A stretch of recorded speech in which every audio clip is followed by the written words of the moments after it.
the show. Let me get things going here. I got notes. Hello. Hi, are you guys ready to start? Hey. Oh yeah. Yeah, we were actually talking about our notes. Oh, Yeah. nice. See, I've this, over prepared so much. this is a note episode. This is an episode that required some notes. There's just a lot of news, but let's just start right away. Hello and welcome to Next to Nothing. I'm sorry. Let me restart. Hello and welcome to Next to Nothing, the show where we talk about how to waste your time and not your money in gaming. I am your host, Danny K. With me, as always, Renditions. How you doing, Ren? Hi, I'm Ren. I hope you guys are wonderful. Hope you guys are amazing. Hello.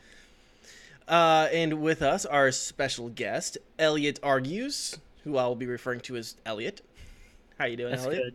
Good. I'm not wearing any pants because I turned off my air because it's hot in here. But you can't tell.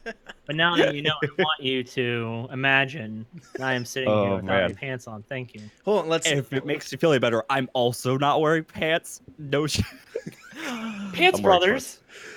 Oh. I mean, I am wearing I'm sorry, I failed shorts. you. Yeah, me too. Me too. Yeah. So Yeah. Definitely just not a shirt and headphones. Yeah, I'm not allowed to stand up. standing up Good. for you is against. People are clicking away. We're getting invited back again. Let me just have paint a further mental picture here. Boxers or briefs? Boxers, easy. Like jorts, like boxer shorts, thing. Got it. Why not both? So, Elliot, for the folks here who aren't familiar with your work, tell the kind people what you do and where people can find all that stuff. I got into podcasting in February, and it's become an addiction. It's one of those problems that I have, which I guess is better than gambling. I guess. I mean, I make probably about as much money as I would gambling. But I do 3 podcasts now. Tessa and Elliot Argue, where my wife and I talk about weird news stories that we found, like robot pole dancers debut at French nightclub. I know, it's one of our stories we had a couple weeks ago. I'm on Budget Arcade with Jeff, who was on a couple weeks ago. It's like a month ago now, right? We review free-to-play games every week. This week, we're getting ready to play Super Mario Kart Tour. It just comes out, I think, tomorrow or the next day. And then I'm on Walpole, which is a World of Warcraft classic podcast. And I have some notes on that one because I asked my co-host to give me, what does Walpole mean to you? He says, if you're shitty at the game World of Warcraft and you want to hear people who are also shitty at the game, stop by. My other co-host says, 2 married men and 1 virgin talk about World of Warcraft. So there you go. We'll let you guess which one it is. I was gonna say, are we gonna have to guess? Yeah, that's part of the fun, of course. So. Oh man. Oh, awesome. Links to all those shows will be in the description of this episode if you are on the VOD and listening via Spotify and all those wonderful platforms. So it's really nice because you're talking about you being addicted to podcasts and you do so many. It kind of serendipity that you join us on the last show before International Podcasting Day, which is on September 30th. So this is being recorded, or it's live right now on September 24th. Next Monday is going to be International Podcast Day, and so I thought it would be kind of nice to share some podcasts that aren't our own that people should go check out for International Podcast Day. Do you want to start, Elliot, or do you want me to start? Sure, I can start. I chose The Memory Palace. This is one I just found a couple of weeks ago. The cool thing about Memory Palace is episodes are like between 5 and 12 minutes long, so they're pretty short. And what the guy does is he takes some history event and kind of puts his own spin on it. And the nice thing is you can listen to any episode in any order because none of them like carry over. Stuff about like P.T. Barnum, which is pretty interesting, or like the world's first like realistic elevator. The one that I am referencing, I suggest listening to, is episode 47. It's called The Rise and Fall of Rising and Falling. And it's about a dude who knew that the stock exchange was going to crash. And so he tried to warn people to, cash out. And no one listened to him. He made a fortune no one else did. And so, like, that's the story on the basis. But really, it's about a guy who, when he was a kid, his sister drowned in a lake and died. And it's really about, like, how his sister dying made him the man he is today in a really weird way. So it's stuff like that. So it's all kinds of random stuff. Really great podcast. Probably the best podcast I've ever listened to. And it's only like 10 minutes long. So, like, you can learn stuff in 10 minutes, which is, it's like cheating almost. Yeah. It's actually, did you learn about this from Radiolab? Now, here's how this worked. I listened to it like a week before I heard it on Radiolab, randomly. And then literally the following week it's on Radiolab, and I'm like, I'm not as smart now because now everyone else has heard it. But literally, like, the week before, I literally discovered it. So I've been, like, binging it. I'm on, like, episode 90, I think. I started from the first one. And the quality definitely improves, but they're just, like, phenomenal. Yeah. The one about, like, John Wilkes Booth's brother, it's such a crazy story. That, like, John Wilkes Booth's brother was this amazing actor who was then outshined by his brother who killed, like, Lincoln. And then you fast forward and, like, John Wilkes Booth's brother and Lincoln's son, like, meet randomly. It's just, like, a buck wild story. So it's all of them. They're all like that. There's not, like, a bad one to them. Like, none of them are bad. It's super interesting. And now I've talked about this show that I'll never be on and ever hear from again. But Memory Palace, man, it changed my life. Not really, but kind of. Very good. It's very good. I can attest to that. I listened to the episode of Radiolab where they had the guy come on and they played a few of his episodes, and they were, I mean, the writing is impeccable. The sound design is awesome. It's one dude for the first, like, 50 episodes. Yeah. One dude, man. It's crazy. I'm never that good at anything. You're right. That's production quality I wish I could master. For sure. The show I picked out is from our friend AOB, a former guest of the show. He does a podcast called From the Shelf, where he and a co-host, they pick a game off their gaming shelf that they've already played before. They kind of share their memories and what it's like to replay the game. They also talk about the history of the game. They've done Kingdom Hearts, Pokemon Red. They've done BioShock. They've done all sorts of games. It's really awesome. I think it's on most platforms too, so definitely check that out. Ren, do you have a podcast you want to share? Yeah, so I'm not a big podcast guy, as most people actually do know. But I didn't even really consider. Yeah, I didn't even really consider Critical Role as a podcast. But, like, if I was going to consider a podcast, that would definitely be the one that I'd choose. For those who don't know, it's a bunch of voice actors playing D&D, and it's actually a lot of, like, it's really entertaining. At least for me personally, it's been a while since I've watched it recently, but I ended up watching the entire first season, and that is, like, a massive ordeal to, like, go through, but it was really good. Like, I was really, really shocked by the quality, because I was expecting it to be like, oh, it's D&D, it's probably not gonna be that entertaining, whatever. As somebody that doesn't really play D&D, I was just like, whatever, it's fine. I know, right? I'm blown. The more you hear you talk, the orange. God, how do you do it, Danny K? How do you do it? Oh man, the cross you bear is a heavy one. It is. It just gets heavier every week. Yeah, I could see. Yeah. So go check out those podcasts. And then if you're into podcasting, share a podcast with your friends. It's really easy. Like, just share one on Twitter. Use the hashtag International Podcast Day on September 30th.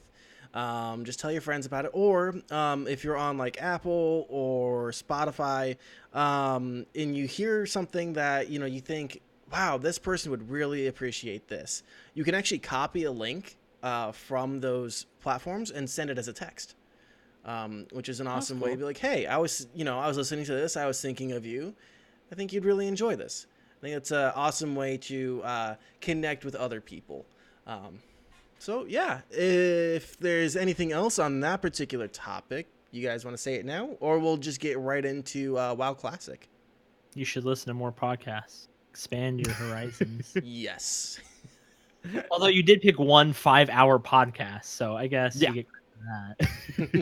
These things are crazy long. Oh man.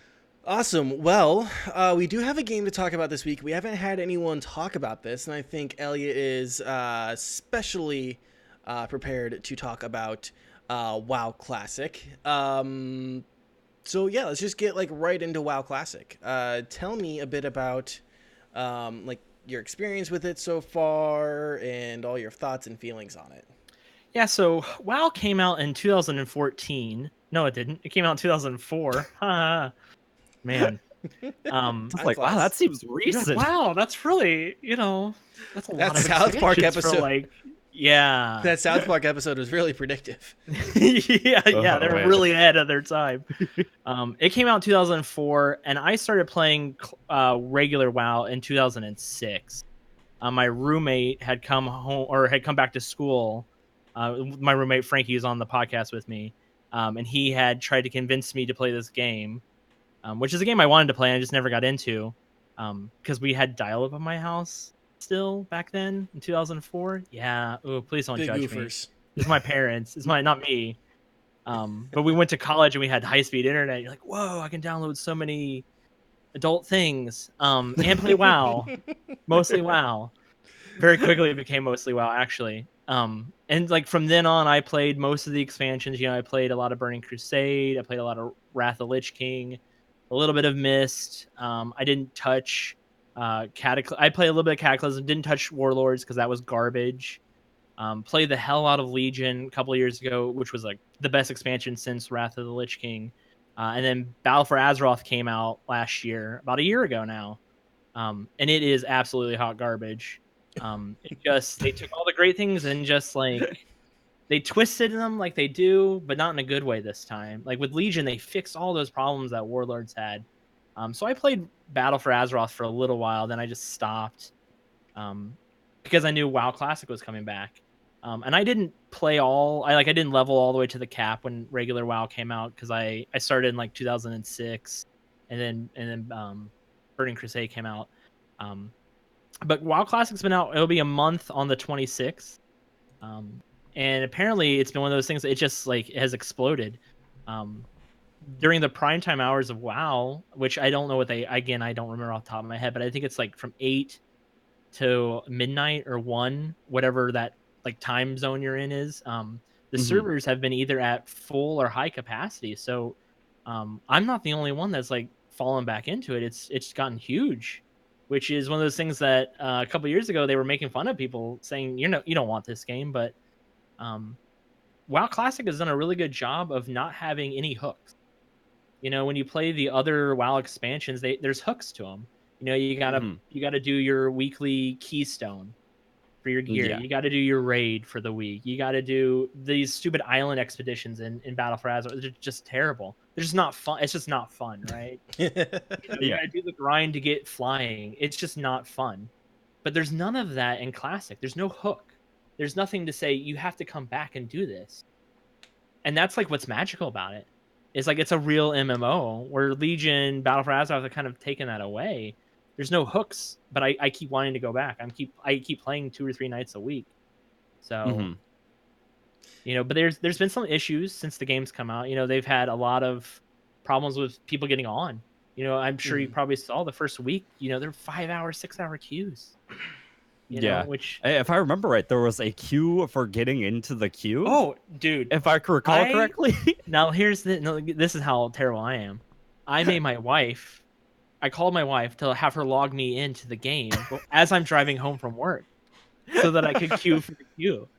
I literally did that. Please don't judge me. If my wife is watching, I'm so sorry, Tess. I love you. You're my life, and I appreciate everything you do for me. Oh, man. Yeah, I mean, what a good problem to have as a company, right? There's too many damn people wanting to play my game. Right. But they had that problem, so they keep adding new servers. They had some DDoS attacks a couple weekends ago that were pretty terrible that kind of kicked people off for a whole weekend, which is when I play mostly because, adulting. They introduced this new thing called layering, where one of the problems that you had in regular WoW was you'd kill the mobs or whatever, and then they wouldn't respawn quickly. Since servers now have 3 or 4 times as many people on them as they used to, they introduced layers, so you could be on one layer and somebody else could be on another layer, so you could all be like fighting the same kind of mobs and you don't see the people. But people are like exploiting that, to get more gear quickly, to reset bosses. So there's definitely been some so issues. it's like player instancing. Well, so in a way, yeah, but like for a server. So like a server Right. might have like 7 or 8 layers to it, yeah. And so people were like exploiting that, which they just like handed out a bunch of bans for that, month-long bans and stuff. There was some census add-ons that they created to try to like count who's playing, and Blizzard stopped that recently because Blizzard doesn't want anyone to know who's playing and how many people. So it's definitely not regular old school WoW.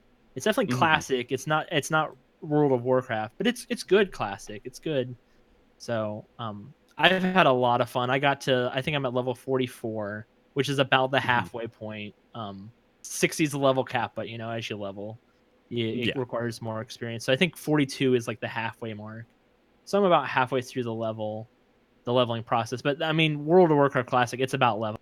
It's about the journey. It's not about the destination. So, but it's everything that I wanted. It's both my friends, we've had a blast. It's that old school no hooks RPG. It's a regular RPG. So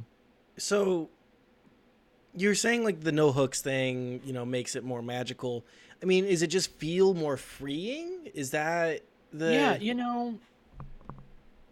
if you want to get flying in retail is what they call it now. It's the lingo. You got to do all this stuff. It takes a month. You got to log in every day. You got to do a handful of quests, and it's not that they're not they're bad or not fun. It's just it's monotonous. Yeah. Which is crazy because when you think of WoW Classic, it's definitely monotonous. You're definitely grinding, but it's like a fun process of grinding where you're like, oh, cool, you get flying, and then what? Now it's you have to level your necklace, and that takes forever. There's just so many things that you have to do just to be competitive, just to even raid on like a regular keel. It's terrible. It's just not fun, Yeah. Because that was one of the problems I actually had with retail WoW. Because I played it a while back. I think I played it when Mists of Pandaria came out. And that was one of the first kind of weird expansions. Yeah. I don't know. I was never really a big fan of like it really felt for an open world game, it felt oddly linear. That was like one of the weird like problems I had with it was like you're totally right. When you're going for flying, you have to spend like day after day after day crazy. trying to get like any substantial means to actually get it. Yeah. And I just found that ungodly frustrating. And I've never played Classic. Yeah. I have no experience with Classic, but like that actually definitely sounds a lot better. It's like I said, it's definitely work, right? I mean, you're playing the game. It's definitely a trip, but it's a fun trip. It is way more fun to play with friends leveling than it is to run in retail, I find. Yeah. So. Yeah. Because one of the big problems I found with retail as well is like after a certain amount of dungeons, you kind of just get over it. Yeah. At least that was for me personally. Because I went all the way up to like the max level at the time. Yeah. And like half of it's just doing dungeons. And you're just like, I'm kind of done. Like I don't want to do this anymore. And they tried to fix that with they introduced it's called keystones. And what that does is it's just like Diablo keystones where you can raise the difficulty of the dungeon. Right. That adds to it, gives you better gear, but there's BFA, there's just so much randomization to it where you're just like hoping that dice rolls in your favor. Yeah. Where there's just not that. It's just not that in Classic at all. You know what the best gear is, you know where to go get it, you know how to do it, and so you can aim for those goals when you get there. So yeah. So I think the biggest question when it comes to WoW Classic for me is I didn't even get past the demo. I tried the demo of WoW, and I'm like, I can already tell this probably isn't going to be my thing. And that was, I think, right around the time Legion came out. Okay. Is it worth me trying to get into WoW Classic? If you have a friend that you can play with, you'll have a blast. Even learning together is a blast. Yeah. Blizzard just reintroduced the refer a friend thing, which had mixed reviews, but I did that with a friend once, and that was you're scheduling time to play together. And if you're not playing, you can get rested XP, so you earn more XP when you're playing the next time you log in. So, if you're only playing once or twice a week, you can still, kind of catch up a little bit there. It's definitely fun with a friend. By yourself, it can get a little tedious. But it's one of those games that I put on podcasts and just kind of play, for a half hour, 45 minutes, and you can accomplish something. So. Cool. So certainly for you, it's been worth the $15 a month. It's not an additional cost to a regular subscription, correct? Right. Cool. So anything else on WoW Classic at all, guys? No, it'll be interesting to see if the servers stay populated after the next month. The first month is just now starting, so it'll be interesting to see if they still stay up or if people bail out. Cool. So is WoW Classic and WoW Retail essentially the same thing on the Blizzard launcher? Yeah, so there's you go onto the Blizzard launcher and you click WoW, and then you can click WoW Retail or WoW Classic. So yeah. Okay. All right, got it. So it's even Twitch integrated they've changed their system now to add Classic add-ons and retail add-ons. So. Yeah. All right, because I was gonna say for me personally, I don't care in the slightest about WoW Retail. I find it extremely dull and boring. That's personally just me. The thing that kept me was friends. If you don't have friends, it's hard for sure. Yeah, exactly. And I was wondering if you could actually get as a standalone, but it doesn't seem like you can. It seems like if you just get if you want to play WoW Classic, you kind of just have to get WoW. Yeah. You're getting a WoW subscription, which I view it as I bought a WoW Classic subscription, even though I've bought a retail. In my head, I allow that to fit. It evens out. Yeah, I say it not long enough, right? You believe anything. Yeah. Cool. So that's WoW Classic. It's nice because this was, WoW Classic was such a massive thing. It's nice to kind of get something a little bit out of it. There was one question that I think does need to be addressed, and I'm sure everyone who's listening who is a WoW nerd has this burning question. But Elliot, Horde or Alliance? Ooh, in my younger years, in my foolish childhood years, I was a Horde guy. But I've done Alliance the last Legion, Battle 4, and in Classic I'm doing Alliance. I just like the dwarf hunter, man, with the bear. It's just so classic to me. I love it. So. Oh man. So anyone in the Twitch chat or watching the VOD on YouTube, or they can tweet angrily about his arbitrary choice. Find me in Azeroth. Literature. My name is Literature. Yeah, that's right. Find me. Find me. 1v1 him. I fear no one. Let me pull out the only MMO I have really played, except for ESO. 1v1 me in the Wildy Noobs. Nice. All right, so we have some news stories to talk about, and I think one of the biggest ones, while not directly affecting any of us, has a lot of potential to affect the gaming industry, especially over in Europe. And that is Valve's legal troubles in French courts. We will say, at least I will say, I am not a lawyer here in the US, and I'm certainly not a lawyer in France. I cannot even speak French. So I cannot comment on the legality of choices, but I feel like we can speak freely about the ramifications of this precedent sent.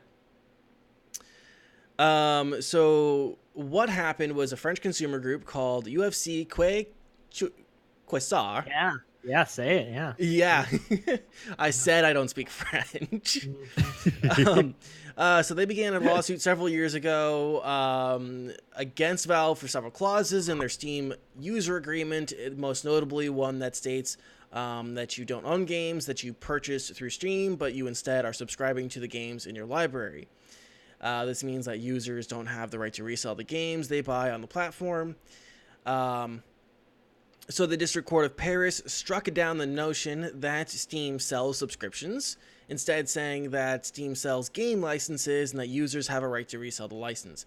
The article that we shared in Discord, in our Discord chat earlier this week, didn't actually say what the court said, but a Polygon article said that because the games are sold in perpetuity, meaning that it's like a one-time purchase, it's not a recurring charge, essentially makes it not a subscription. Because you buy it once and you have it, it is not a subscription. Because I was trying to figure out like because that's the obvious answer, but I would probably seem like a dick if I asserted that and was then wrong. So I wanted to make sure that was clear. Yeah. Some other things that the court also said was Steam could not hold on to wallet funds when players leave the platform. That's crazy. That's legit crazy. That one's really That leaves actually fairly common in a lot of things though as well. Like unfortunately, granted, I don't like it, don't get me wrong, but like it's fairly common in a lot of certain like particular things. Steam is definitely not the only one. Still hate it though. Yeah, for sure. Absolutely love that. Which leaves some massive implications that we can talk about later, as well, because that gets that's related to some of our favorite topics here on the podcast. They also said that they took issue with unclear moderation policies, and also that they were not accepting responsibility if users' computers were damaged or harmed by software on the platform. Yeah, I mean, damaged or harmed by software on the platform was crazy. A thing. Of course, Valve is expected to appeal, but if the court ruling is upheld, this precedent will have massive implications for Valve, Steam, and basically anyone else doing business in the EU. And that'll obviously affect companies or countries like Germany, Belgium, possibly the UK if they ever figure out what they're doing. So, yeah, I mean, that's the story. I think we can kind of just go about the reselling. What do you guys think of the? Well, let me ask you this: is there a difference between physical media and digital media? Is there a difference between buying a game at GameStop and then reselling it, or buying a game on Steam and reselling it? I think the matter is like the way that you can distribute it. Like I think that's really it, because in the grand scheme of things, it doesn't inherently sound wrong. Like I don't really have an issue with any of it. It's like, yeah, technically you own the game, you have the license, and that's like, okay, fine. And like at pretty much every point, it's like, okay, I agree. I feel like there's a lot more that goes into that though. Personally, is like when it comes to reselling a game that's like a digital game. Like, what's just stop? Like, what's the terms? What's the terms there? Well, because like I can play the game, I can finish it like I could with a physical game, and then just sell it. Like, well, yeah, right. I mean, but also if you think about when you sell a a physical game, that physical game deteriorates over time. Yeah, right? Exactly. You know, the digital code doesn't deteriorate over time. Yeah. You know, so they seem to be two different things. I think. I mean, I think I don't know. No, I completely agree. Like, I don't say I play a game that just came. Like, say I bought Borderlands 3, and like, did you buy Borderlands 3? I didn't listen. I did. It's amazing. I was joking. Phenomenal. I saw it. I listened. You. Anyway, say I bought it, I beat it, and then I decide to sell it off. Like, not even that much like farther off than release date, right? Like, what happens there? And essentially, like that heavily affects like the marketing of like the entire Gearbox like industry, because everybody's got to be doing that. I'm not going to be the only one that's doing that. You're talking about Gearbox. They're a big company, relatively speaking. Think about somebody who made like Cadence of Hyrule. That game came out on Switch and it's only digital. Yeah. You can't even, there's no physical copy even if you wanted to. What about that dude? Like, indie developers here have to be kind of pissing their pants right now, right? Yeah. Yeah. I mean, that's not even like including piracy. Because what's stopping somebody from just like downloading the files and then after downloading the files, then selling it? Well, I don't know if it was the article that you linked in the Discord, but there was a company that was trying to do that with Apple Music, where they were trying to like delete it from a person's computer and give it to another person, which I think is just like kind of a crazy concept. Yeah. Overall, like, is it really gone from that guy's computer to the other person? It's weird. Yeah, because the difference being, that's just reselling programs, the software. I mean, it's an exact copy. It's not lossless. Yeah. That's something weird. And this is not the first time we've ever really heard about this. And I was actually, as I was saying this, it reminded me of an article I read where Bruce Willis was going to sue Apple because he wanted to leave. Sounds like such a Bruce Willis thing. He wanted to leave his iTunes music collection to his daughters. Now he didn't. This was back in 2012, and he didn't actually go through with it. I think still alive, Bruce Willis. You can be the hero. You can be the hero we need. No, he is definitely the villain of this. Get at me, Bruce Willis. Please don't. Please don't. So this is not like a new idea, and obviously just by the fact that I remembered about that article from 2012, it's an interesting and like difficult concept to kind of wrestle with, because first off, I am kind of happy that they're like, oh yeah, no, you're not actually selling subscriptions, you are just selling licenses. Yeah. What needs to be looked at now, like you guys said, is, well, they're really just, I mean, it's copy paste. And my fear is actually some sort of DRM that would have to like be left on your computer until you buy a license. Whatever DRM they have to use has to be really, really effective. Like extremely so, to the point where it's pervasive. Like that technology doesn't exist effective, right? Yeah, it's got to be really, really, really pervasive. And that part personally, like, scares me a little bit, because it's like, at that point, I'd rather just not deal with it. Like, I'd rather actually do the subscription. Right. Well, let me ask you this. Let's say this happened, right? You can buy and sell. Are you only buying digital games now? Or are you still buying physical media sometimes? Because for the majority of times, I actually just digital. I purchased digital for the majority anyway. It's got to be a really like special case if I buy a physical copy. What's the last physical game you bought? I bought old Xbox 360 games. Oh, okay. Like old but you have to, is the only way, yeah, exactly. Yeah. But yeah, I don't know. I think like in theory it sounds good, but like it's so surface level in my opinion. Like I feel like it's very much just like, oh, you own it, therefore you can do whatever you want with it. It's like kind of, sort of, like if it was any physical object, I would 100% agree. But like the fact that I could easily just copy it and then give it to somebody else. Yeah. Like what's stopping me from reselling it for like 10 cents to a friend? Like what realistically is just stopping me from doing that? Or one dude buying a game and giving it to everybody else, right? Exactly. Do you remember? I don't know if you guys remember, if you're old enough, but original Halo, when the map packs came out, you could buy them on disc, right? And we all we all went in and bought one disc, and we put on all the Xboxes. We bought one copy of the map pack, And high school me didn't think anything of it. I mean, I'm sure Microsoft is okay. They're probably not hurting because I didn't buy the DLC map packs on disc.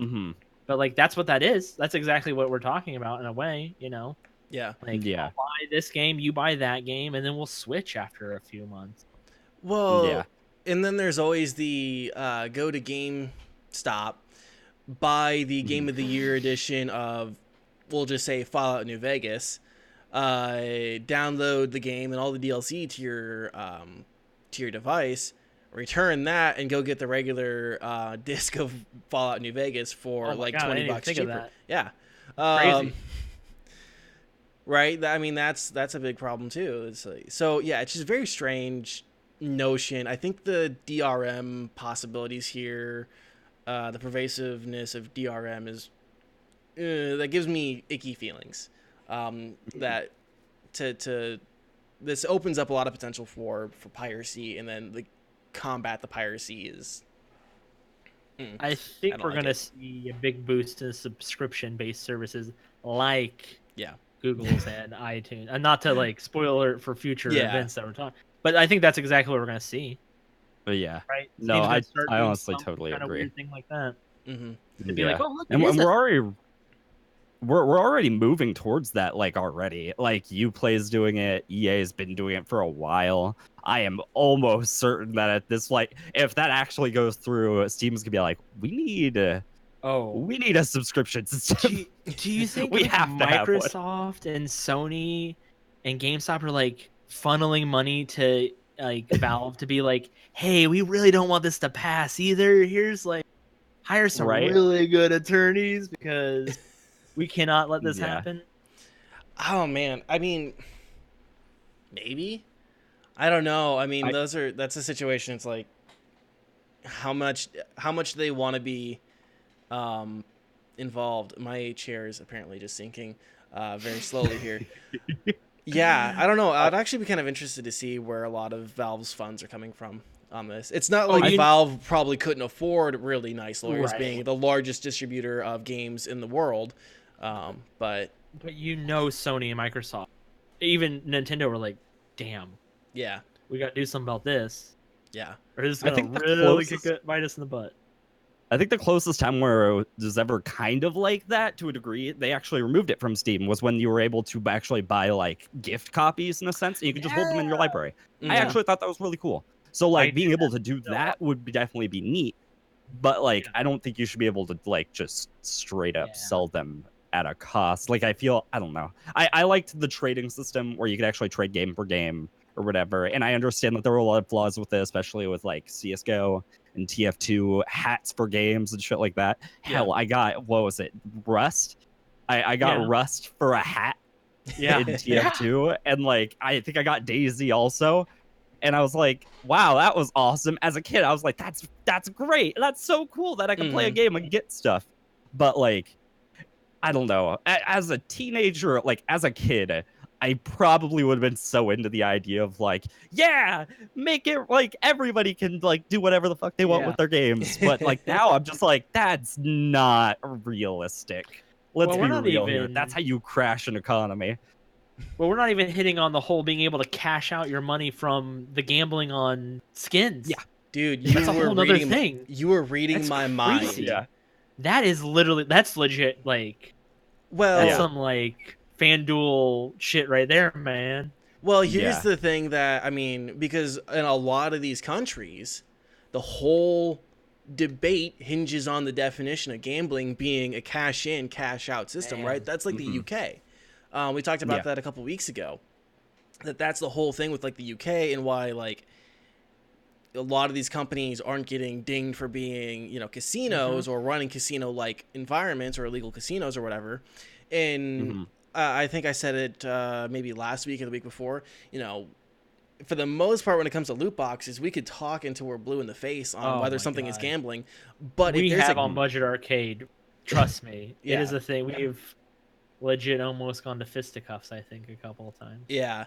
But if this passes, or if this precedent is upheld, and it's like, no, you actually have to let people, take money out of your system. If they have $3.50 on their Steam wallet, they can be able to they should be able to transfer that out. If that's the case, then there is definitively is gambling. Like at that point, there really is no. I don't know how you say it's not at that point, right? Yeah, that's a hard argument to be like, nah, just kids have fun. Betting on skins.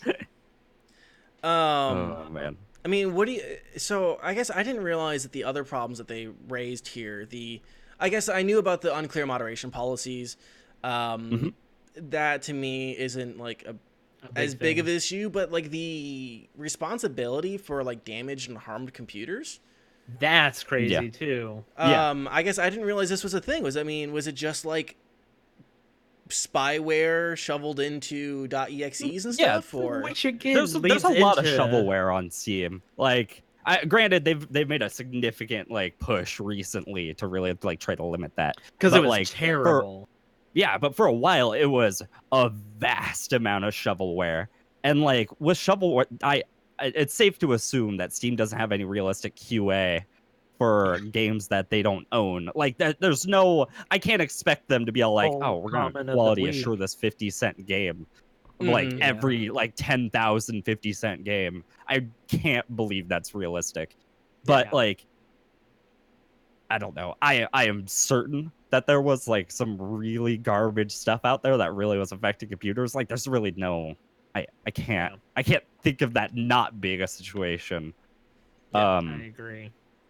I just can't think of anything that was like super high profile that, and I mean, when I saw that, I don't think I saw anything in the articles that linked off to be like, for more about this, go check out this article. Yeah. Nothing came to top of my mind. I'm sure there has been like this game had a keylogger or something. It's really just like they're trying to be like covering in their bases. Oh yeah. Maybe. I haven't heard anything big of it. Maybe it's more of this is kind of a weird way to cover your base for when this does happen. Like, hey, we had this clause. I don't know. I think like a good example, or like the best example I can think of, and it's not even exactly an example, but like when you think about Ring of Elysium and like a lot of like backlash that it got for supposed keylogging and stuff like that, like all of that alleged shit, like there should be definitive proof that's actually out there from Steam. Like as a consumer, you should feel safe on that platform. Like that's one of the big things that like I believe that they're going for. And while that makes sense, like I don't know how you're going to like prove that without like having some crazy, again, it's gotta be crazy DRM and like an absolute like crazy quality assurance to really be able to monitor everything on Steam. Like that's one of the big things that like even when you think about things that aren't even like related to video games, like YouTube, for example, there's no way that like YouTube can quality assure every single video to like make sure that there's not like any like weirdos. Well, you know what I mean? That's Facebook is less than YouTube, and they struggle, right? Like they're exactly problem with that. That's Facebook. That's like 40-year-old women with a bunch of cats. It's okay. I got 2 cats. It's fine.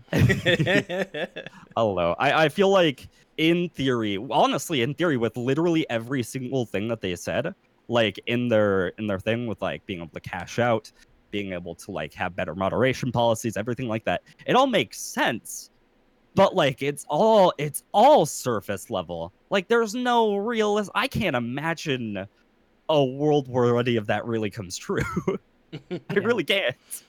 Yeah, well, maybe that's just me, but yeah, and there's a certain, I think there has to be a certain level of reasonable expectations of do they have the technology to enforce these things or to pivot these things, and that is highly debatable. And especially with the snail's pace that Valve works, because because Half-Life 3 is coming. Come on, just one day, 1 year, one decade. Yeah, I mean they certainly do fix things real quick. At least I will say they fix things faster than Epic Games.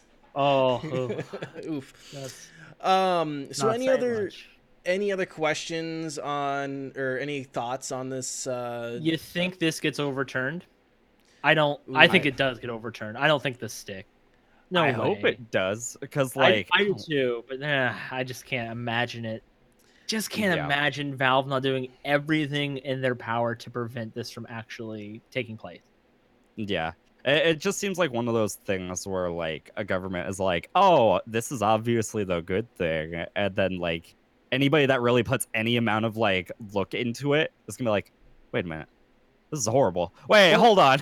Wait, this is really bad. I mean, if this passes, it rewrites the industry.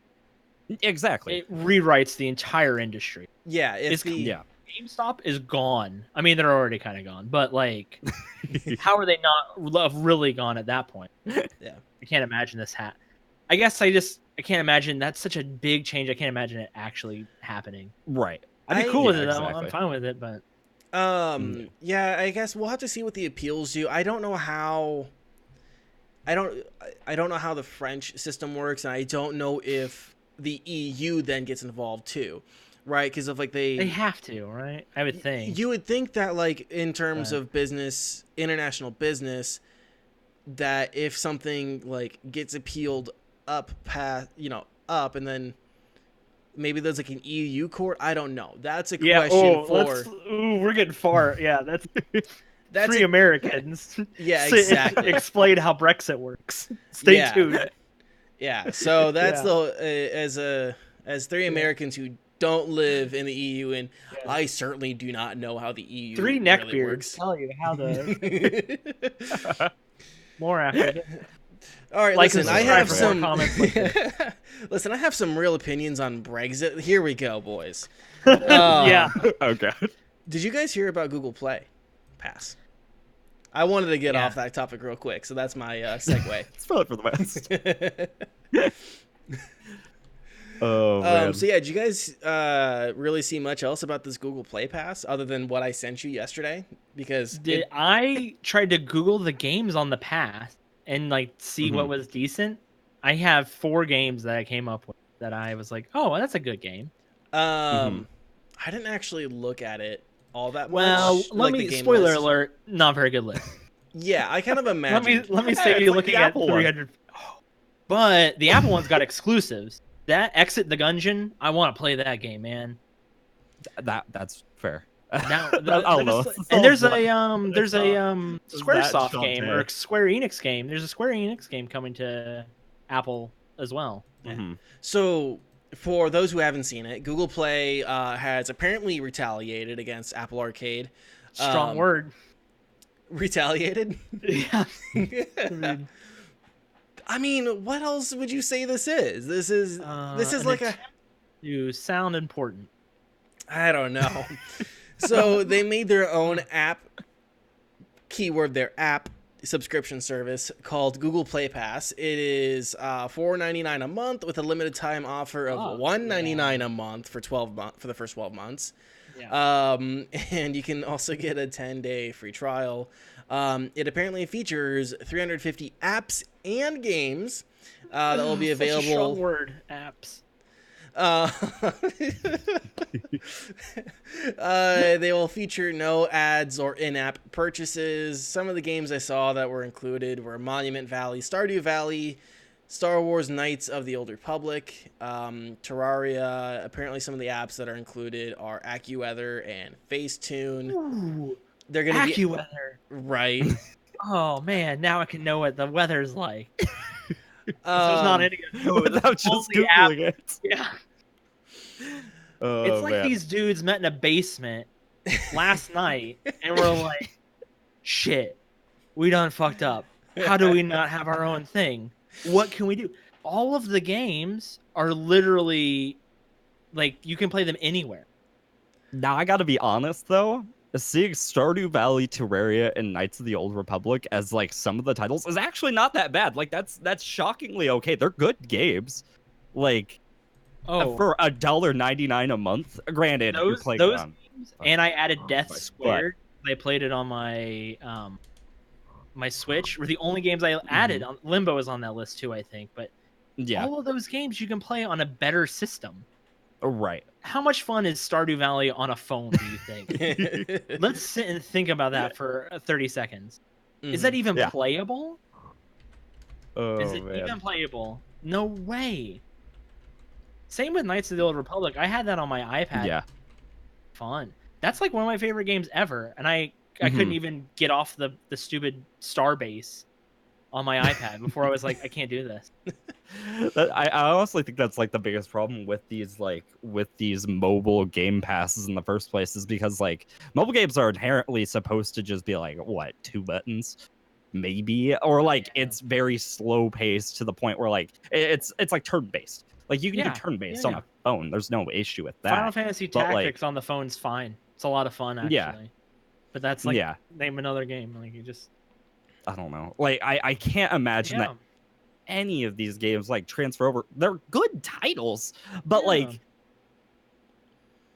I don't get it. Like, unless if you're really like going out of your way to like get a controller for your phone, Who and is at that this aimed point, for? I'm wondering Is the what you're question I doing. would like to know. Like, So who are they trying to aim this towards? Like, kids whose That's- parents don't realize what they're doing? That's 100% how I feel about it. here, Right? if you guys don't mind, I have like the devices, and then like I kind of drew some comparisons to Apple Arcade that I think kind of can clear that up.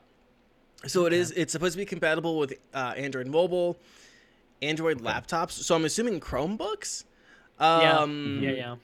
Tablet devices with Play Store version 16.6.25, and Android 4.4 and above.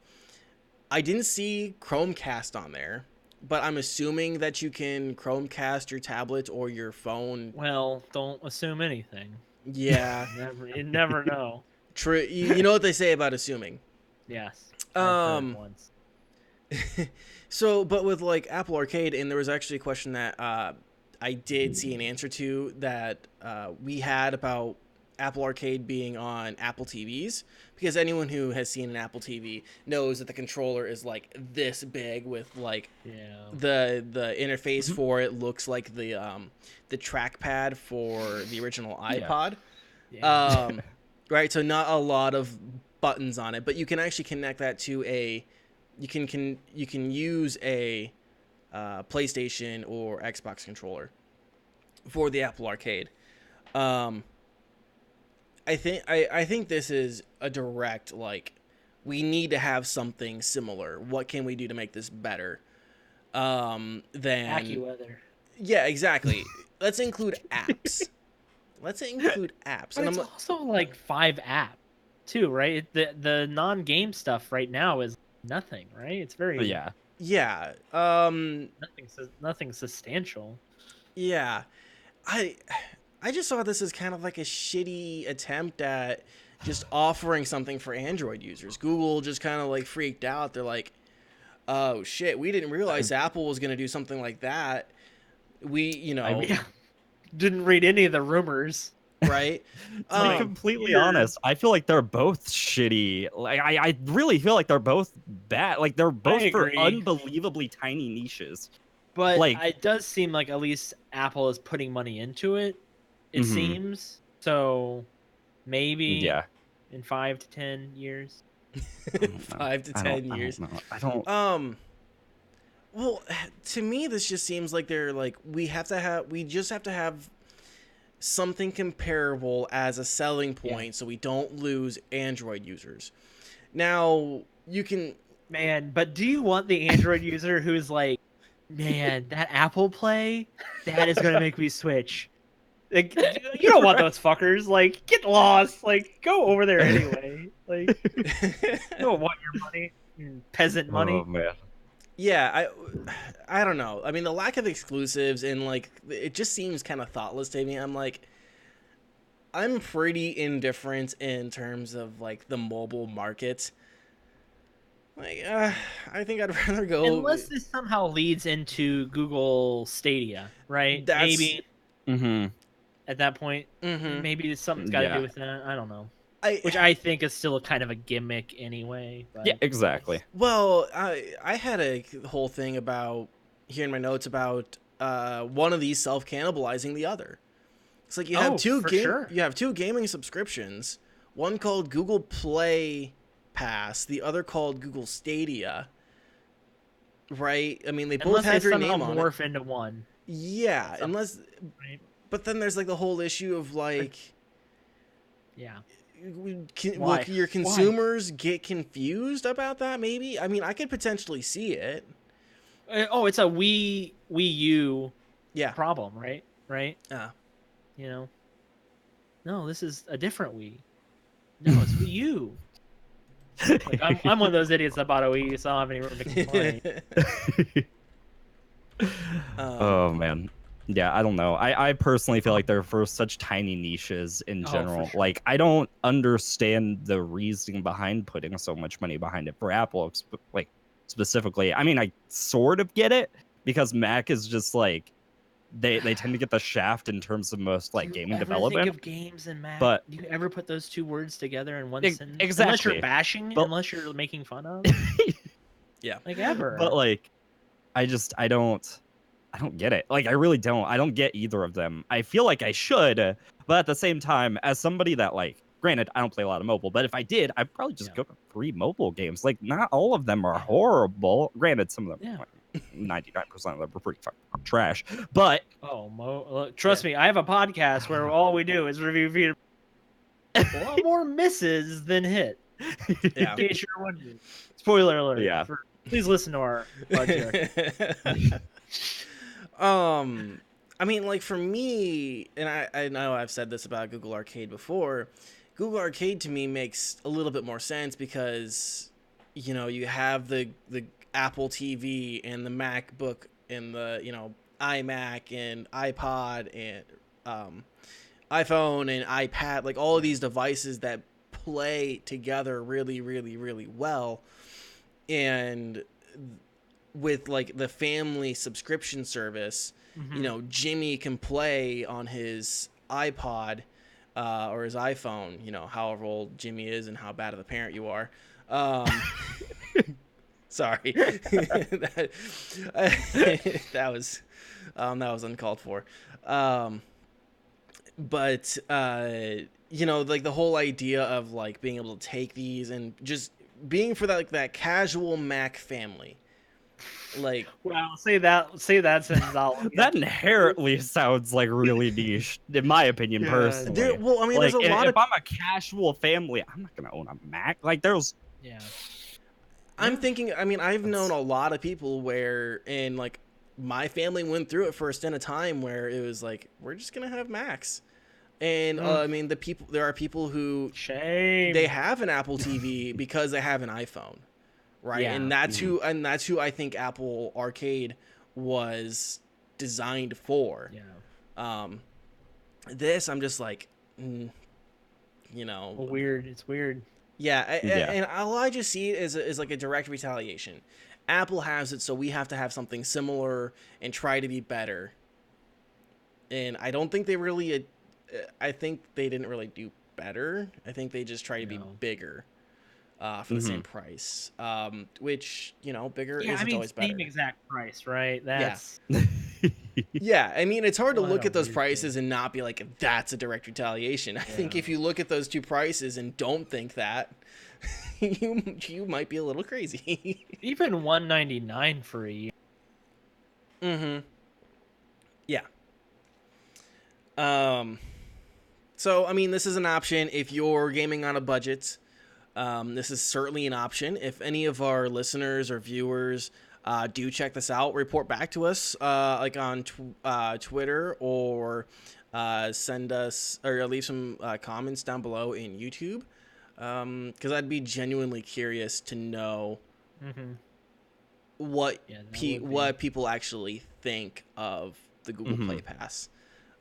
It's likewise with Apple Arcade. I've actually been tempted to go visit my parents.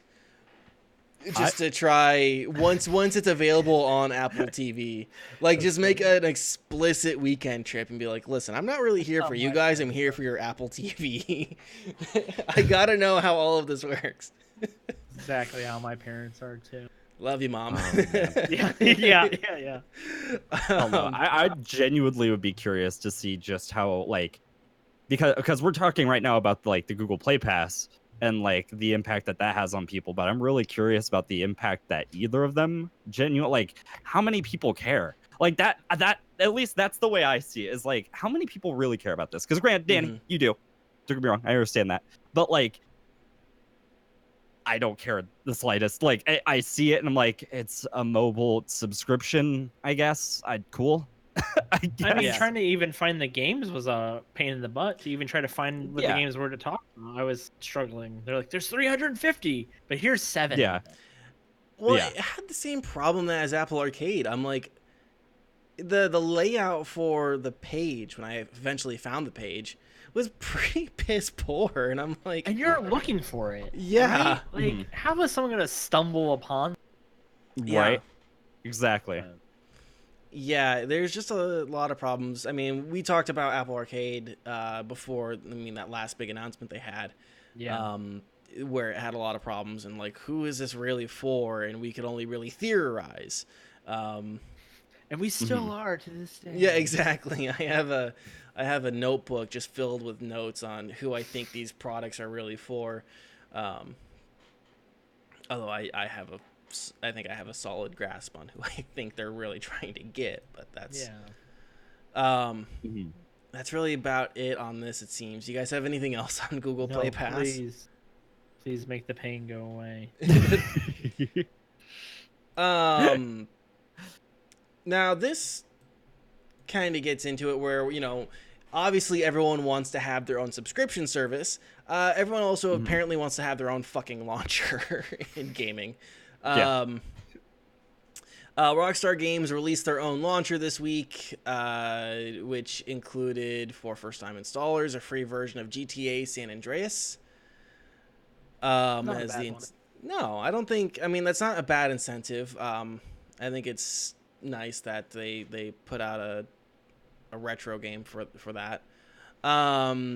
This hasn't gone like totally squeaky clean. Apparently, Rockstar has sneaked a version of the launcher into an update for GTA 5 on Steam. Meaning some users had no choice in installing the launcher or not, which also means that when they wanted to play the game and launch the game, they had two fucking launchers open. Fun. And this also apparently caused a bug where GTA 5 could not be played offline for a period of time. I think that was fixed earlier this week. Like within like the last 48 hours, I think that was completely fixed.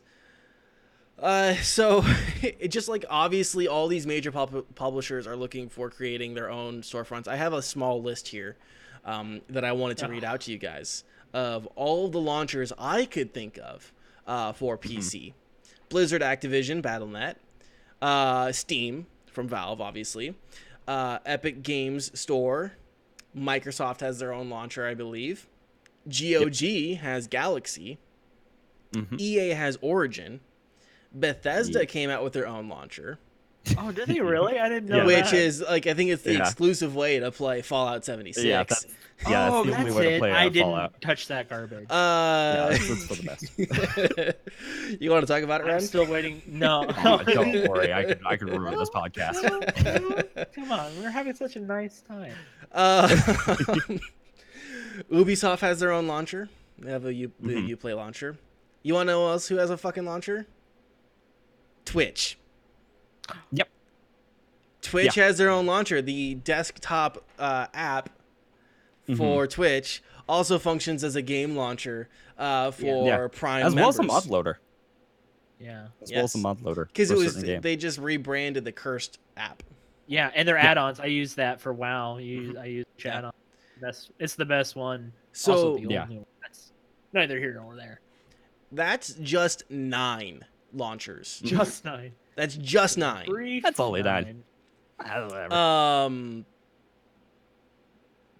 Scott, maybe we can get as like a Microsoft just mentioned Discord.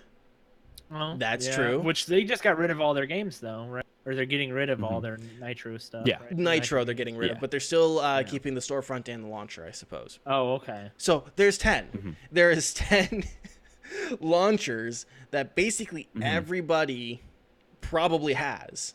I mean, if you want to play Apex, you have to have Origin. Yep. If you want to play Overwatch or Modern Warfare or, you know, Hearthstone or WoW, you have to have Battle.net. You want to play basically anything, you have to have Steam. Unless you want to play Fortnite, then you have to have Epic. Like, right? Like you... Yeah. So... And it makes sense. Go ahead. Blizzards, they tried to turn Blizzards into like a social, you know, which I think some of them are trying to do too. Yeah, and I mean, I don't really want to debate the merit of any of these.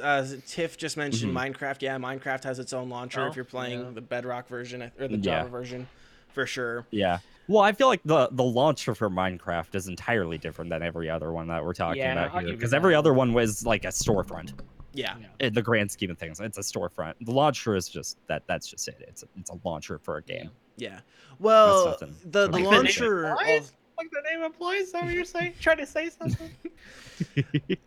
So I mean, this obviously makes sense because the launcher also doubling as a storefront. They don't have to do a revenue split with like Valve, or with any other company. And then the other part of it is like, say they wanted to get their game, that they wanted to do it through like GOG, it has to be DRM free. They can now fully control their DRM. And I think launchers on their own are a form of DRM, or at least is a way for them to manage their DRM. Well, how many of these launchers? I was trying to think. I got 5 that I can think of. I know for sure on my computer right now. Yeah, I have about the same amount. Yeah. I definitely don't have all of them. Don't get me wrong. Like, I don't currently have... I don't think I have Galaxy installed. No, I don't have Galaxy. Yeah. But yeah. I have at least, like, Uplay, Steam, Epic, and the Twitch one. My wife plays like right now. Sims. It's the only video game she plays, so I have Origin, of course, which... Oh, I hate man. every time it just sits there mocking me. Yeah. I think the part that's just frustrating about these launchers is the inherent lack of quality that so many have. Like, Origin is a fantastic example for lack of quality for a launcher, because that thing runs horrendously. Epic's does too, man. No, they're both absolutely horrid. I totally agree. To try to find the way to turn off the Epic launcher from turning on when I start up my computer, it took me forever. I literally Googled it because I couldn't figure it out. I'm like, man. Yeah, I remember I right away with Epic, I actually figured out how to do that. That was the first thing. I'm like, I don't even know why I still have the Epic Games launcher, honestly, because I haven't opened it in months. I have mine just so I can get the free game, whatever like they pick. Yeah, you know, because I'm just like, the Batman games. I'm never gonna play those again, but I want to make sure I have them. I think the last time I played it was, or the last time I opened it was when I got Subnautica for free. Yeah, which is one of the first free games they put out. Yeah. I don't know, and I mean, I'm not interested in like Borderlands 3. So Ren, that's probably the last time you've opened up the Epic Store. Yeah, launcher. that's literally the only reason why I have the Epic launcher. Actually, is just for Borderlands 3, and that's it. But yeah. So I don't know. There's so many. I get why they're there. Don't get me wrong. Like, obviously, better revenue sharing just makes sense. Yeah, not everybody wants to like revenue share with Steam, but at the same time, as a consumer, it's just annoying. Like, obviously, I don't know. I'm not surprised. It's just for things like Rockstar, for example. I personally feel they're very like money hungry. Like the way that they do everything. There's oddly enough, people will somehow manage to disagree with that. Oh, dude, there's a reason why GTA 6 is not out. There's exactly. It's finished. They have it locked up. They're just not releasing. You mean the company that did a roundabout way of putting a pay-to-win death laser in GTA Online? Yep. That's what. FYI, with Rockstar, we're talking about the wrong issue here. Red Dead Redemption 2 on the PC. What are you doing, Rockstar? Hey, look, you're gonna launch a launcher and not put Red Dead. See, I agree. I think like a launcher needs to have a unique purpose. Like the thing about Galaxy is the DRM free. Like, a lot of people really like that, and a lot of people also really like it because inherently, just like the games, what's the word I'm going for? Oh my god, I'm spacing it right now. Essentially, the games that they own, that they actually own, are inherently cheaper there. So like, you can get Witcher 3 for like nothing there, and it's great, phenomenal game, and I think that's really cool. Whereas getting it somewhere else just inherently is more expensive. It's a little bit more iffy and whatever. Yeah. But like, when you go to Galaxy, you go for DRM free. When you go to Steam, you go for a nice, solid general base of games. When you go to Epic, you go there because they're assholes and they lock every game up. Today's the day I'm going to kill myself. You go there. Epic launcher. You go there because you pre-ordered or you kick-started Shenmue 3, and that's the only way you're going to be able to play the fucking game. Golly. Exactly. So like I just have like some questions about, first off, like obviously how many fucking launchers is too many? What are the implications for everyone's fucking devices? How much space, hard drive space, are you taking up? How many, is it like a launcher like 3 gigs worth of space? Do they bog it down with shit? And depending on the way that they compress games, I know that's a really weird like tangent here, but like a good example of that is like a lot of PC games are inherently compressed when they're transferred over. Yeah. Makes sense, obviously. When it comes to like consoles, for example, compression is a big issue, which is why you'll see a lot of games be a significantly like bigger file size when you download them on like the Xbox. So for example, Fallout was like 40 gigs or something like that, and then on consoles it was like 60 or something like that. Like it was inherently bigger. And like the way that they compress their games, like am I downloading like a 10 gig game from Steam, or am I downloading like a 15 gig game from like Epic? Yeah. Good. Like, good you know what I point. mean? Like I Really feel good like point. that's the thing. It's very like tangential and like pretty niche, but like at the same time that's still something to, like Well, acknowledge. maybe it's niche for us, but it's not for some people. Right. For sure. No. Exactly. You know? Well, Yeah. I mean, Good these point. are the kind of things that our whole thing about gaming on a budget. Those are things that your bandwidth costs money. The amount of bandwidth you have costs money. How fast your bandwidth or how fast your internet is, you pay for that. The hard drive. I mean, if I have to buy another fucking hard drive because I, need to have all these launchers to play these games, and some of them are bigger and smaller. The other part of it is how does this affect? Because this is all really happening on PC, right? Consoles and seeing this. How does this affect your rig? How many, if you're running 1 or 2 launchers, probably not that bad. But if you're forgetful, or, just the act of turning on these, closing these launchers and activating these launchers, and then they have all this stuff, how much RAM and resources does that take up at any given point in time? Like those little things are what adds up. Yeah. And then you had I think it's just the general lack of quality assurance. That's really it. Because like a good example of that recently is like the Epic Games cloud saves issue with Borderlands 3, where like they were getting deleted just because Epic Games, and it's like, okay, a lot of people got like really salty about that. Don't get me wrong, I totally get it.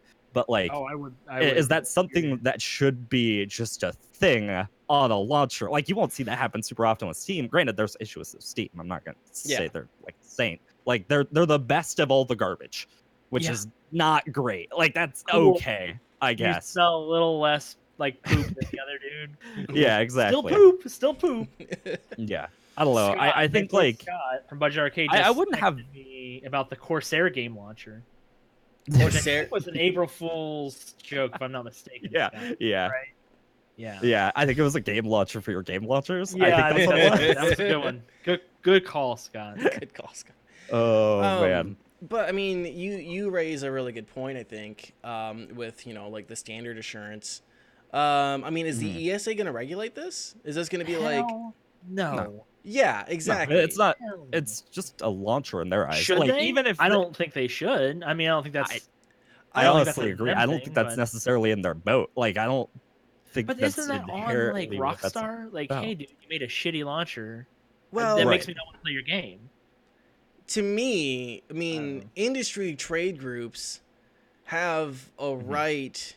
Because it's a free association, right? Like, nobody in the gaming industry really has to be a part of the ESA, right? This is okay, yeah, true, but do they really have an option at this point? But right? here's my. That's like saying you don't have to send your movie to the MPAA, but like, if you don't, but here's what I'm saying though is. Because it's a voluntary thing, I think the ESA could be like, hey, like these are just the standards. Other trade groups do that, where they say, hey, these are the standards of the industry that you have to meet. Right? That happens. I mean, that happens in radio. I mean, right now it's the National Radio Show, where they talk about like the standards they have to meet. Granted, radio is a little bit different because the FCC and the government are involved, but like it happens in TV, it happens in it happens with all these other trade groups. I think that if this is a trade organization that is there to kind of keep like the industry somewhat in check, they can be like, hey, these are the standards we'll create. Like your launcher has to do this, and this. Can't do this, and we're just going to create a standard form of compression, right? Because I mean, podcasting does that. That's what. Yeah, I was gonna say. Yeah, that's what they're. Like the standards for podcasting is for like loudness units. It's negative loops. I thought it was negative 16. I think maybe it is. I think it's negative 16 loops. I only podcast as a hobby. Yeah. Right. So, but that YouTube, it's like the industry standard for YouTube videos is HD 720 or above. The video codec being H2.624 or something like that. That's the video codec that you export in. So I mean, yeah, I think there is like a reasonable expectation that maybe they could do that, and I really would hope that they just have like standards set, be like, yeah, you guys have to do this, and this. That's you have to have a storefront. You have to every file that or everything that has a price tag on it has to have like a .exe or a .exe. Yeah, that makes sense. Everything has to be there. This is going to be the way that you guys compress your files for download for consumers, so that the same game that's on one launcher is not 5 gigs larger than on another launcher. I think those are reasonable things, and I think they should be. If everyone's going to have a launcher, they have to like meet some sort of reasonable standards set by the industry. I don't think we're going to have that though until we have too many. Yeah. Right. Yeah. We're not at peak launcher number yet, right? Yeah. What is peak launcher number? Oh, exactly. Shit. I have no idea. 30? What is it for you guys? Oh. For me, honestly, I don't really care like super much. Like I keep all my launchers in a very specific area, so that way like they're not clogging up my computer, personally, at least for me. Like I know where they're at, and I know they're like out of place, and they're not gonna be just like all over the place. Like they're not on my desktop with like 20 different launchers. It's all like, hey, which one do you want to play today? And it's like, no. But I mean, honestly, I haven't given it a lot of thought until we talked about it, and I'm like, oh shit, I got like 7 launchers. Yeah. Right. So I guess I'm not affected yet. I find it annoying now that I'm thinking about it. I'm like, that's kind of annoying, but like I can't get rid of any of them. I use them all at some point, Yeah. I think for me, I mean, my biggest issue is, okay, fine, I can have this many. It's when there's like a difference between like compression and file download and server. But normal people don't think that. Either, like right. Yeah, but I mean, those are the issues that they don't think about until it's really, really bad. Until it's too late. It's too late, for sure. Yeah. So those are the issues that need to be addressed early on, because I mean that's just what kind of needs to happen. Yeah. And I think another thing is like when you talked about how they just kind of sneaked in the launcher for GTA. Like, what else are they sneaking in?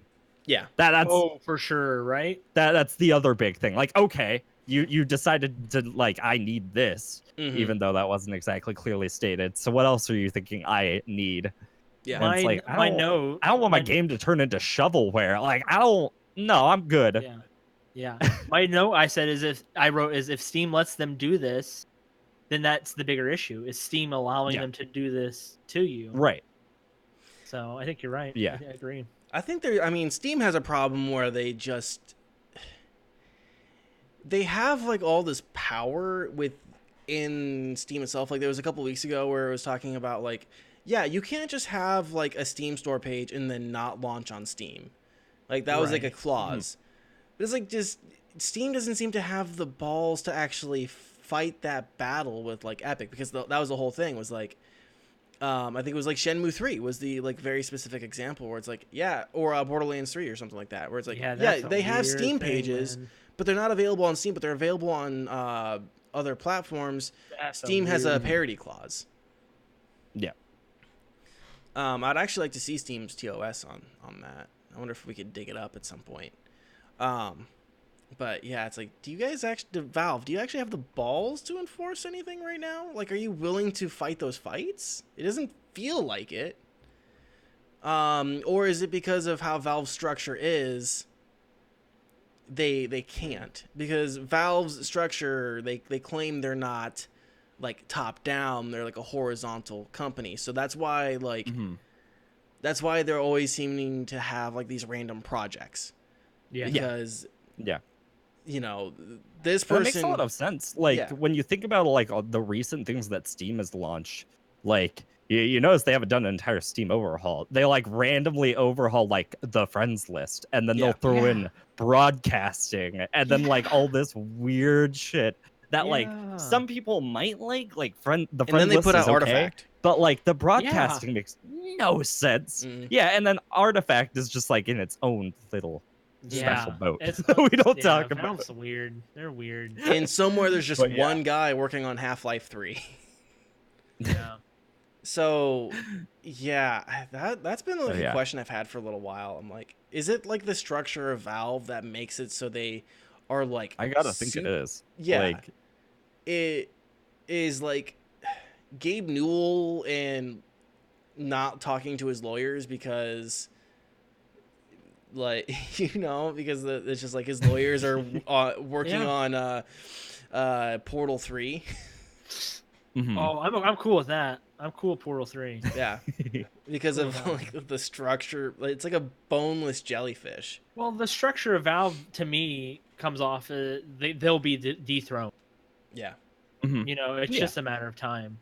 Because it's just too erratic. Yeah. Like, there's unless no they sense get their of shit together. consistency. But, yeah. I mean, and not that I'm rooting for like Epic, but dude, they're throwing money left and right at. I mean, they just threw like however millions of dollars at this one game, right? I don't even remember what game it was. I just saw the number, and you're like, that's ridiculous. Yeah. I mean, that's that Fortnite money, man. I don't know. I think ruining computer games. I think you're totally right, though. I think that Steam definitely is going to get dethroned at some point because, like, as a consumer, like, Steam isn't that great. Like, I just said it not that long ago, but really, like, it is the best of the trash. Like, there's not... All of it's just bad with different degrees of bad. Put a little bit of poop in the brownie mix, and then you bake it. Just a little bit of poop. Just a little bit. You still gonna eat that poop brownie? No. Still a poop brownie, man. I don't know. Like, there's got to be, like, something... There's got to be something that turns out better than Steam. Like, I can't imagine Steam being the highest echelon. It's just been there for so long that it seems weird to think. Yeah. You know. I think GOG is going to be, like, the hardcore gamer choice. I think something else is going to be, like, the most, like, widely accepted. But I think GOG is going to be the I'm a real gamer choice. Yeah. Like, the way I see it is that if Epic, personally, in my opinion, if Epic didn't throw their money at exclusives and instead worked on making a crazy good launcher, like a crazy good marketplace launcher, like that would be a fair contender. Yeah. Like, regardless of how people feel about Fortnite, because that tends to be what a lot of people base their Epic Games launcher experience on, is explicitly Fortnite. They've made a crap load of money off Fortnite, so like they're doing something right. Yeah, they have the funds to like build something better, but they just don't. I don't know. It's dumb. It's dumb. Well, and it's also like the broken promises with it. Like Randy Pitchford is probably enjoying his crow pie with his butt stallion, his diamond pony. Yeah, he's probably really enjoying eating his own words when it came to the Epic Games launcher in regards to about how it was going to be better. Yeah, better by the release of Borderlands 3. And then they're like, Yeah, guys, we're just gonna abandon our roadmap. You'll hear more from us later. Or you Yeah. won't. It doesn't really matter. If Yeah, it really better doesn't is matter. literally just allowing preloading for Borderlands 3, then sure, I guess. Yeah. Yeah. Oh man. I mean, any other thoughts on this particular topic at all, guys? I'm good. Yeah, I think I'm good as well. Launchered out. I think we'll I launch think on I'm out of of here. steam. Ooh, that was so much better than mine. So much better than mine. Oh, I wish I thought of that. Oh my god. Okay, so we'll end the show here. Let's start with you, Elliot. What is coming up in your content world, and where can people find it? You can find Tessa and Elliot Argue on Sundays. We drop on Sundays at all those podcast places. Budget Arcade. We just had a new episode come out tonight where we talked with a guy from Phoenix Labs. They make Dauntless. Definitely our best interview we've done so far. He's super chill dude. And then Walpole comes out on Tuesdays as well. And again, a quote from one of my co-hosts. Walpole is one man who's dead inside, one man who wishes he was dead, and one almost man. That's Walpole. So there you go. Oh my god. Awesome. Where else can people find you? You have like a Twitter, Instagram, whatever? Oh yeah, I'm at Twitter, Elliot_argues. TessaElliotArgue.com, where I post most of our stuff. So there you go. BudgetArcade.com too now. There you go, Scott. Don't have to send me tech that. Let me know I screwed that up. So there you go. Awesome. Oh man. Right on. Ren, what is coming up on your channel, and tell the people where they can find it. So tomorrow I'm actually considering jumping into Witcher 3 again. I jumped into it like last year, I believe, and I beat it, and that game is so good. Did you read any of the books? I didn't. I really want to. Man, I genuinely really want to. So good, dude. Oh my god. But yeah, tomorrow we're probably gonna be starting up Witcher 3. We're gonna be jumping into that. I might actually start streaming tonight, maybe. Probably around like 7, so maybe in like 30 minutes, maybe. And we're probably gonna play some Minecraft. We'll see. But yeah, that's pretty much it for me. You can find me at twitch.tv/renditions with 2 Z's because I'm dumb and I can't spell my own name. That's me. Coming up for me, we'll do some gaming this week. Possibly some Minecraft and Insurgency. Sandstorm, I forgot to mention, apparently they added a rotating arcade mode, essentially. There's been a game mode I've been enjoying that they added. It's bolt actions only, which is frustrating and fun at the same time. I have been looking for some new stuff to do for October, so look forward to some of that stuff. Otherwise, I started a new podcast, which is on Mondays. It's called BokoCast. It's me and Switchblade Kittens geeking out about Boku no Hero, aka My Hero Academia. So you guys can find that on all the podcast platforms, or just join us live 6 p.m. Central Standard Time on Mondays. We talked about season 1 and like our thoughts and feelings about the anime as a whole. We're talking about season 2, and hopefully by the time we get done with season 3, it'll be time for season 4 to premiere, and then we'll just go episode by episode. Very cool. Right on. So just something really dweeby. Other than that, if you guys enjoyed the show, please tell a friend. You guys can, if you missed any part of the show, you can find the show on YouTube. You can watch the VOD on Twitch. You can also listen on Spotify, Apple Podcasts, Google Podcasts, Swoot, TuneIn, basically anywhere podcasts are found, we are there. If you have a very specific podcast app that you like and we're not there, let us know. We would love to be wherever you are. You can also connect with us on Twitter at NTNPod. And did I forget anything, Ryan? I think we're good. No, I think we're good. Awesome. Well, guys, until next week, we will see you later. Bye. Bye, everybody.